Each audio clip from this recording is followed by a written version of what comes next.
Welcome, ladies and gentlemen. Thank you so much for your great support always. I'm so grateful for your continued support to this channel. Thank you so much, ladies and gentlemen. You will not believe, as some GITUKU of Citizen TV decided to embarrass an ODM senator, Eddie Okech, live on camera. Eddie Okech was now claiming that those individuals, politicians, in fact politicians, they have taken the advantage of the Gen Z's demonstration. Some GITUKU decided to ask Eddie Okech, who are these politicians? Who are these politicians who are taking advantage of the Gen Z's demonstration? Eddie Okech failed to mention specific individuals who are taking the advantage of the Gen Z's demonstration because he understands very well.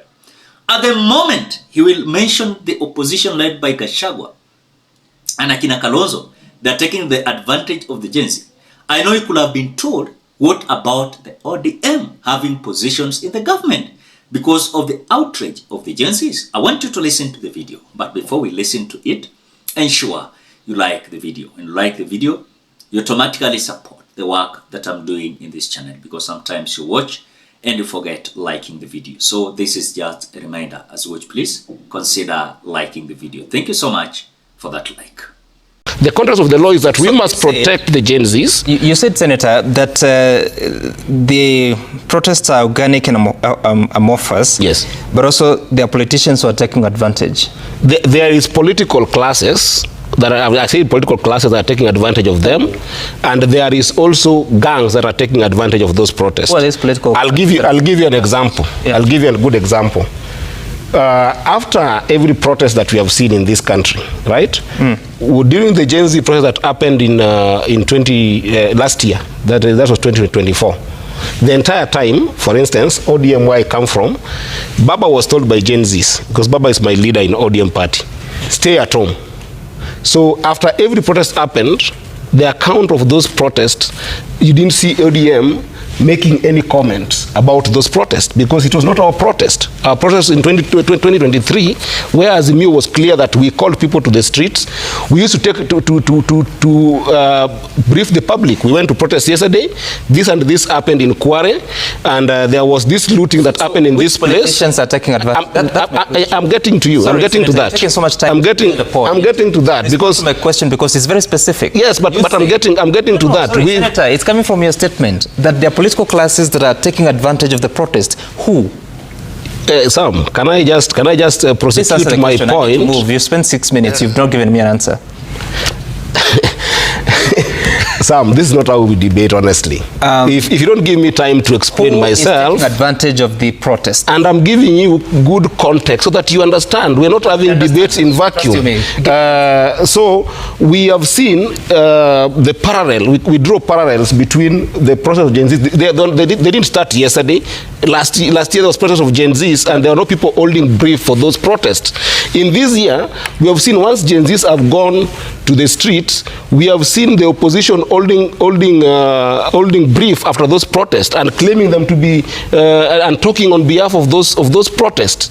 In that case, then they hold responsibility of those protests. A number of opposition leaders, some. Okay, let's listen to a clip here. I think it best answers what you're saying. Is ODM no longer in opposition? Let's listen to the clip. Say it is Fred Matiang'i and give the evidence for it. Because even that blanket and general condemnation is part of that laziness and that recklessness and escapist behavior, as it were. Be direct and say who it is who is doing that. Now, when you listen to what Eddie Okech is arguing on a live television show, where some GITUKU is asking him, you're wasting a lot of time, having 6 minutes, explaining nothing. Simple question. Who are these individuals who are taking advantage of the Gen Z's demonstration? Because if you claim that Akina Gachagua and Akina Kalonzo, they are taking advantage of the Gen Z's demonstration, it means that also ODM took advantage of that situation and they find themselves in the government. And now the experts that have found themselves into the government, it is because of the outrage of the Gen Zs that made William Ruto to dissolve the cabinet, that made William Ruto to, of course, suspend and cancel the Finance Bill 2024. So they are like, this Gen Z demonstration is not true. And so it is something that someone behind the scene is pushing. Who is this person? Because if truly they know, let them come out and arrest that person. Because they are claiming it is someone behind the scene planning anarchy to remove William Ruto unconstitutionally. Now, it was just the other day, I listened to William Ruto, now diverting a blame game from opposition now to parents. Ati sasa wazazi hawafunzi watoto wao vizuri. Yani malezi si bora. Ndio maana sasa William Ruto anaona kana kwamba hii watoto wa Kenya hawalelewi vizuri. So he has shifted from the opposition taking advantage of the Gen Zs, and now he has shifted to parents of Kenyans. They now, they're the one who have, of course, are misleading their children. Then I ask myself, how many times these individuals will blame everyone? How many times? Because you cannot tell me, in fact, you cannot convince me that now and then they are like, oh, we know those individuals who are planning this anarchy. Go arrest them. Go arrest them. In fact, if it is Gachagua who is sponsoring goons to steal business, of course, to destroy the businesses across the Republic of Kenya, go arrest Gachagua. But because they know if they arrest Gachagua, Gachagua ataenda kotini atatolewa, because there is not enough evidence to charge Gachagua. Na kama ni opposition, enda arrest Kalonzo, enda arrest Eugene Wamalwa, arrest akina Matiang'i, arrest Gachagua, arrest everyone in the opposition. Weka ndani, kwenda charge. It's the same thing this individual is telling us. That those politicians who have taken the advantage of the Gen Z demonstration, you ask them, who are these individuals? They are dumb. Or they are goons who are being sponsored, moving across the Republic of Kenya, destroying properties. Have you arrested them? Arrested them? No. Kuna kitu hapa, kuna kitu na kuna jambo. And that is why I will say it without any fear. All these scenarios akina Eddie Oketch wanaanza kuleta kwa television. Ati kuna watu behind the scene wana take advantage of Gen Zs. Kwani ODM wame take advantage of the Gen Z demonstration. And they took it very serious. Now they are in the government. Hata mkiongea wanawaongelesha vibaya, wanasema, "Hai, this time round tuko kwa serikali. Wacha tukule. Wacha tukule."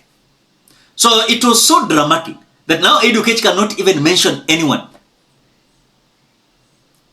Just talking and wasting a lot of time. And I've always dared this government, go arrest those individuals who are inciting Kenyans and creating chaos. Because we're just having conversation, we have freedom of speech. The way Sudi is saying, kama Ruto hata kuwa na kura ya kutosha wataongeza. Vile the women representative of Wajir said, wataiba na si siri, pia hiyo ni incitement. What do you think? Drop your opinion at the comment section below. Otherwise, thank you so much because of your great support. Please consider subscribing, liking, commenting, and sharing this video. Bye bye till we meet in another video.